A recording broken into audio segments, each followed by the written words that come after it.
ሰላም አድማጮቻችን እንደምን ከርማችኋል? ይህ የኢኮፍ ስፖርት ዝግጅቶቻችን በይፋ ተጀምሯል።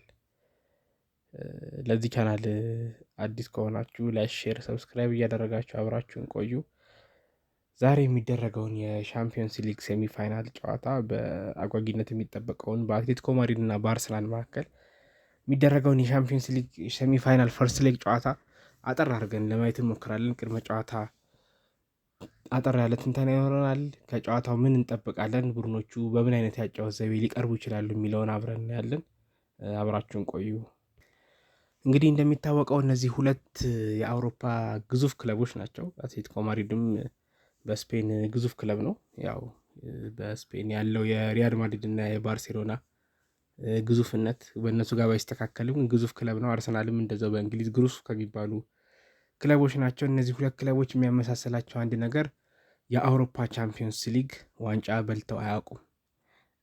ዲስፓይት አትሌቲኮ ማድሪድ ለዋንጫ 3 ጊዜ ቢቀርብም ስፔሻሊ በ2014 እና በ2016 2 ጊዜ ለፍጻሜ ቀርቦ ያው የቻምፒዮንስ ሊግ ንጉሱ ከሚባለው ከሪያል ማድሪድ ጋር ደርሶት 2 ጊዜ ዋንጫውን በሪያል ማድሪድ አስረክቧል። አርሰናል በ2006 ከባርሴሎና ጋር ለፍጻሜ የቀረበበትን ወቅት ለአብነት ማንሳት እንችላለን። ከዛ በኋላ አርሰናል ለፍጻሜ ቀርቦ አያውቅም። በታሪኩም ለሁለተኛ ጊዜ ባክ ቱ ባክ ሴሚፋይናል ሲደርስ አርሰናል ለመጀመሪያ ነው እና እነዚህ የአውሮፓ ቻምፒዮንስ ሊግ ክብርን አግኝተው የሚያውቁ ክለቦች ዛሬ በሴሚፋይናል ተገናኝተዋል። በስፔኑ ዋና ከተማ በአትሌቲኮ ማድሪድ ሜዳ በዋና ሜትሮፖሊታን የመጀመሪያውን ጨዋታ ያደርጋሉ። ከአትሌቲኮ ማድሪድ ለመጀመሪያ ያክል አትሌቲኮ ማድሪድ እንዴት ሊጫወት ይችላል የሚለውን እስቲ ለማየት እንሞክር። የዲያጎ ሲሞኔ ቡድኖች እንደምናውቃቸው በጣም በጠጠር ባለ ስትራክቸር በጣም ኮምፓክትነስ ጨምረው የሚጫወቱ እጅግ በጣም የተደራጀ ቡድን ነበረ። እነዛ ቡድኖች አሁን ያለው የዲያጎ ሲሞኔ ቡድን ላይ አንመለከታቸውም። ስፔሻሊ 2014 ላይ ሻምፒዮንስ ሊግ ፋይናል ሲደርሱ ወር ደግሞ ሊጋቸውን የስፔን ላሊጋን ከባርሴሎና እና ከሪያል ማድሪድ ቀድመው ሻምፒዮን በሆኑበት ጊዜ እንደነ ዲያጎ ዶጎዲን ከፊት እነ ዲያጎ ኮስታ የነበሩበት ቲም እና አርዳ ቱራን የነበሩበት ቲም የነበረው ኮምፓክትነስ አሁን በዚህኛው ቡድን ላይ የለም።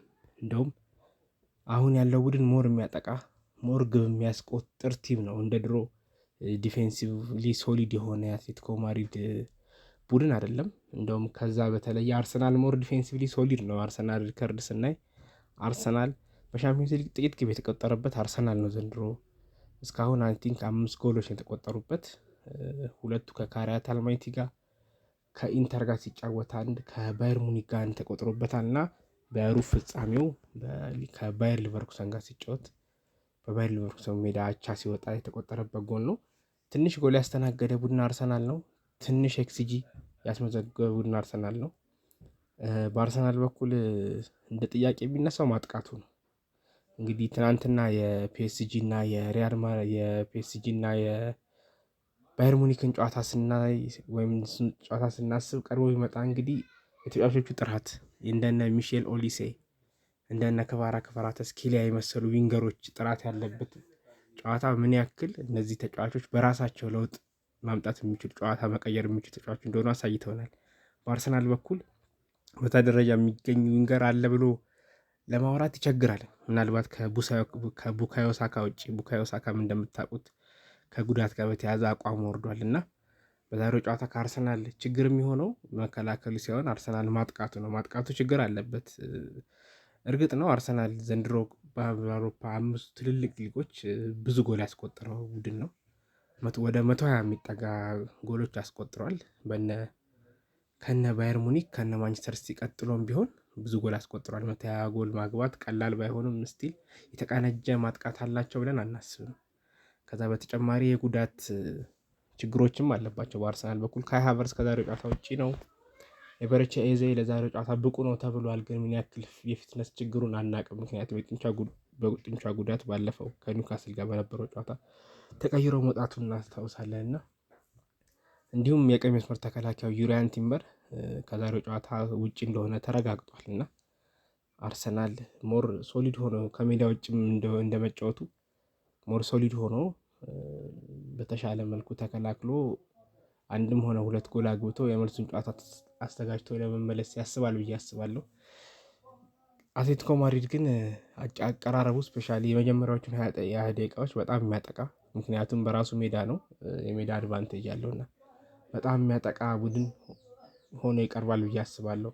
ምናልባት በአትሌቲኮ ማድሪድ በኩል እንደ ችግር ከተነሳ የአዴሜ ሉክማን የፊትነስ ችግር አለበት። የዛሬው ጨዋታ ይድረስ አይድረስ አይታወቅም። የእሱ የፊትነስ ችግር አለበት። ከዛ ውጭ ዲያጎ ሲሞኔ ቡድኖች ያው 4-4-2 ነው የሚጫወተው። ከፊት ዩሊያን አልቫሬዝ እና አንቷን ግሪዝማንን ነው የሚያሰልፈው በፎርፎርቱ።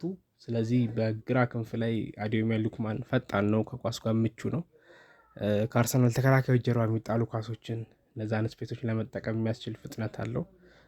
አጨራረስም ላይ ጥሩ ነው እና ምናልባት ይሄ ተጫዋች ልምምድ እንደሰራ እናውቃለን፣ ግን በፊትነስ ምክንያት የማይሰለፍ ከሆነ አትሌቲኮ ማድሪድ ማግኘት ያለበትን አድቫንቴጅ የሚያሳጣ ይመስለናል። እስኪ እናንተም ሀሳብ አስተያየታችሁን ኮሜንት መስጫ ላይ ጻፉልን። ላይክ፣ ሼር፣ ሰብስክራይብ ማድረግ እንዳይረሳ። መልካም ጊዜ። ከጨዋታው በኋላ ደግሞ ሰፋ ያለ ትንተና ይዘን እንቀርባለን። መልካም ጊዜ